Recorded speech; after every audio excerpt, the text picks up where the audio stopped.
Alright guys, welcome back. So today we're taking a look at the Bootleg Revoltech Moon Knight, and it looks pretty good based on some videos and stuff I saw.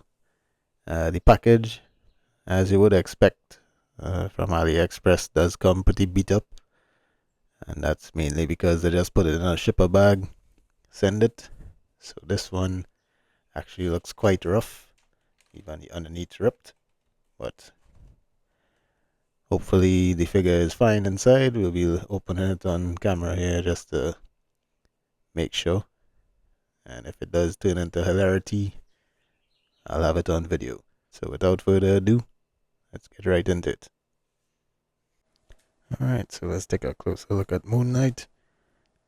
First off, I want to talk about some annoyances I had with this figure as soon as I got it out the box. This cape was not attached, and it still isn't, actually. So without the collar piece and the head being on top there, the cape would simply pop straight out. I'm not sure if this is originally meant to be glued in there, but I'm definitely gonna mod it at some point to try to make it like attach via magnets or something. Quite a lot of the joints on this figure stuck, especially this one. You could see the ball joint in there. I did apply some oil to it, and it was still not moving smoothly, and I was just wondering, oh, why is it not moving? So I popped the ball joint out of there, and lo and behold, there was a piece of flashing on the ball joint itself, causing it to not be able to move smoothly. So I had to sand that off. So now it's alright. Another problem I had with this figure, I had to dismantle the entire rocker on this side, and it still is quite tight. But I had to pull that apart and actually oil it. So now it moves a little bit smoother. It's still quite tight, I think. So that is a problem you might have on yours as well, so just be wary of that. This bicep, extremely loose. I did manage to tighten it up a little bit, but it could still be a little bit more tight. So we'll see about that after the review. But now at least it's in a state where it can actually function. And these ankle joints need to tighten as well. But nonetheless, let's take a closer look at Moon Knight here. You can see the face, actually pretty well done. Some light blue for the eyes. I sort of wish they did a gradient to the darkness and started from like black, come straight down to lighter, so at least it would look like his face was more shadowed by the hood, as it usually does look in the comics. But it still does look pretty decent. He does have this rubber collar piece here, which just pretty much sits around the head, around the neck, sorry. I guess it's just a stylistic choice. Without it, he looks just as fine as well. This is the part I was talking about. This is meant to be plugged down inside here somewhere, or maybe glued, and it just keeps popping out very, very easily. The collar piece does keep the cape down a bit, so that's why I like to leave it on. But other than that, the figure is pretty decent. So you could see that the chest is not painted the smoothest. Not sure if that's how it was meant to be. You can see kind of a rougher texture on the gray parts. It does look pretty decent though, and it's sort of zoomed in, so it's not so visible with the naked eye. They got Marvel written on the belt there. It does actually look really decent. There are little splotches going throughout the figure, but they're not so noticeable because of the white color. Getting all down to the boots. Boots look like they're a little bit scuffed right here. Does have some treads at the bottom there.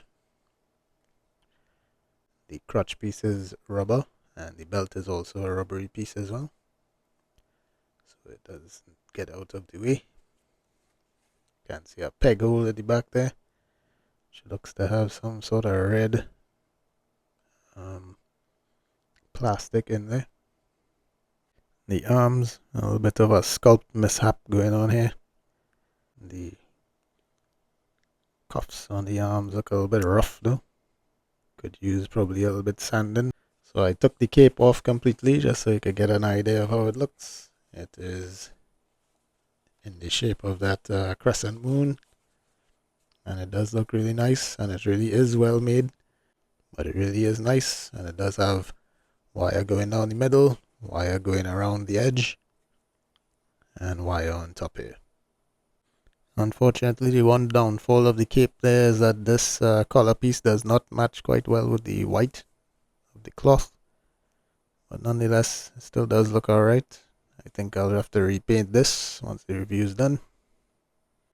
And that issue could also be levied at the hood and the collar piece. They're all sort of this off-white color, and it does not match the cape at all. So definitely gonna have to repaint those at the end of the review. So as I have the cape off, I could show you. You see those two grooves, one on either side, and that's where the cape is meant to sit. I'm not sure where on the back it's supposed to attach to, but those are the only two points I see where the cape is meant to slide in, and it does not plug in securely at all.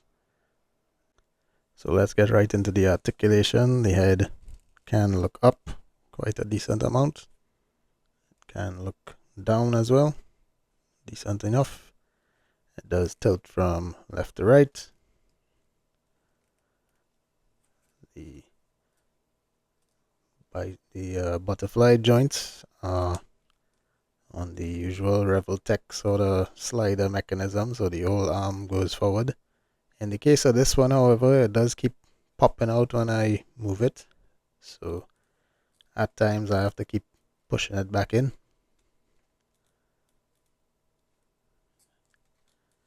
But you can see it does get pretty decent range. And then you have the standard ugly Revoltech shoulder, which is on a double ball joint, and that does get you pretty decent range across the chest.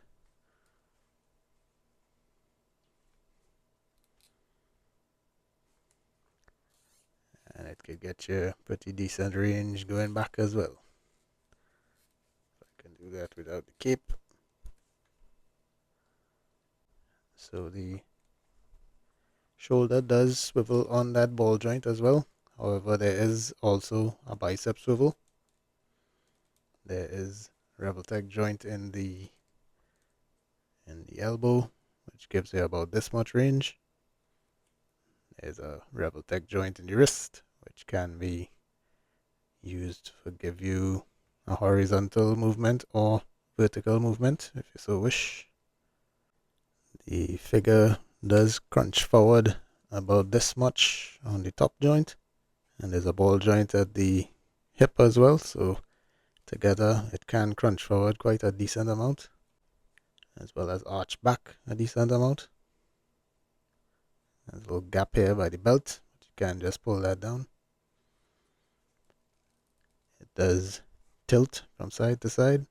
It's about as much as it could go. Not too bad. The legs kick forward about this high. It does kick back about this far. You can do almost a full split.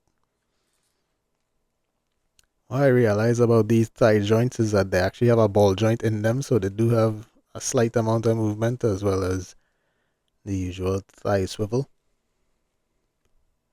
The legs do bend at the knee. There's one Revoltech joint here. There's a slight movement at the base of the boot on a hinge as well, which gives you pretty much full bend.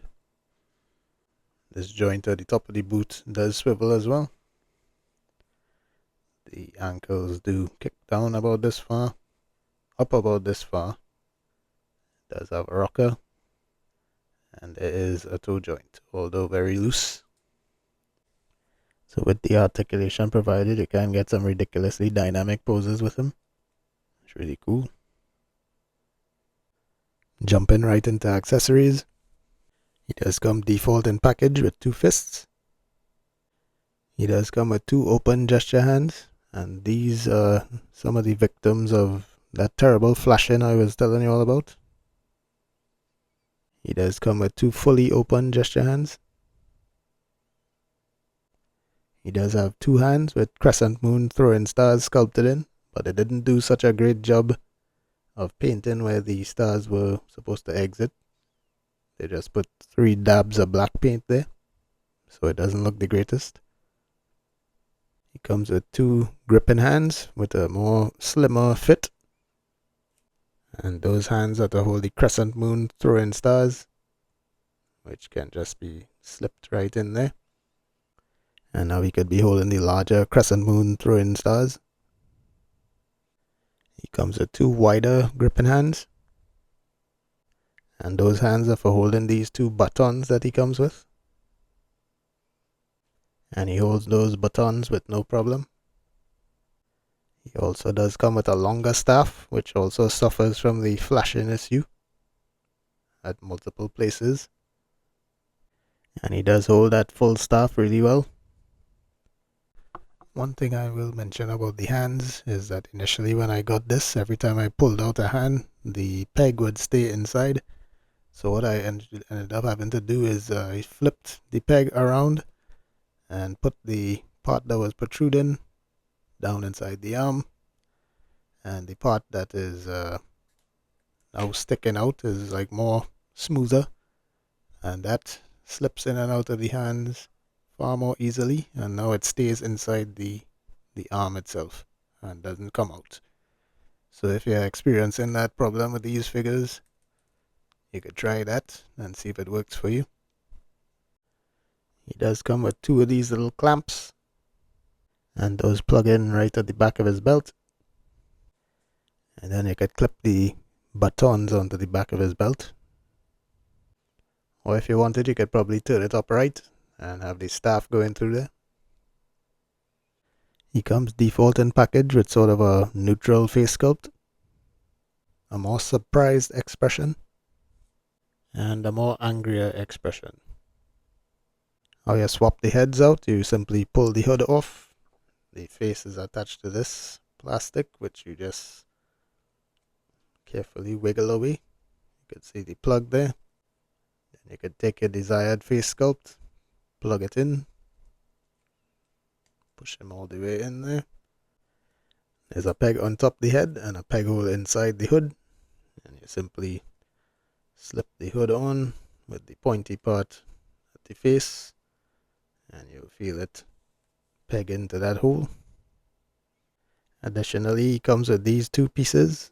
At the end of the pieces, they do have little ball joints, and those are meant to plug in on either side of the collar, but the wind can blow and blow these things straight off, so don't advise it. It looks better without it anyway. And lastly, it does come with a Revoltech stand, or knockoff Revoltech stand, and it is quite loose, but thankfully there are screws that you can tighten that could allow it to keep the shape. So you can either use the provided grabber, or you can simply unplug the grabber and plug it directly into the hole at the back on his butt there. And then once you have him up on the stand, there's seemingly no end to the cool poses you can achieve with this guy. So for height, he stands about 6 1/4 inches tall. Here's how he looks next to a premium DNA Earthworm Jim. Here's how he looks next to Jada Toys Mega Man. Here's how he looks next to McFarlane Batman. Here's how he looks next to Black Series Mando. Here's how he looks next to CT Toys Brown Suited Wolverine. Here's how he looks next to Jada Toys Street Fighter 2 Ken. Here's how he looks next to NECA Mirage Donatello. Here's how he looks next to SH Figure Arts Romance Dawn Luffy. And lastly, here's how he looks next to Marvel Legends Ant-Man. So in closing, the figure definitely has some work to be done. So if you're not too much into customizing, maybe this one mightn't be for you. But for me, it was pretty simple to get some of those joints moving again, and applying some oil and stuff to certain joints. Cut any flashing out of some joints. Definitely had to pull them apart and sand down some of those joints. One in the neck, one in the shoulder. So hopefully, if you do get this figure, you don't have those issues. I do have a few loose joints on mine, which I'll be attempting to fix after this review. With some flashing issues on the figure and the hands and stuff. Not the greatest, but at the scale it is, with the naked eye, it's not so obvious. So for those of y'all who aren't able to get the actual Revoltech figure, this is a pretty decent one that you can play around with and stuff and achieve some pretty cool poses.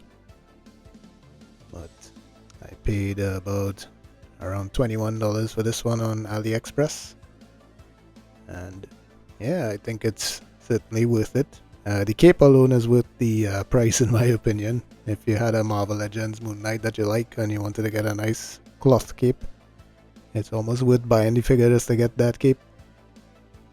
So hope this review was informative. Hope it helped anybody who was on the fence about getting this figure. And until next time, y'all take care.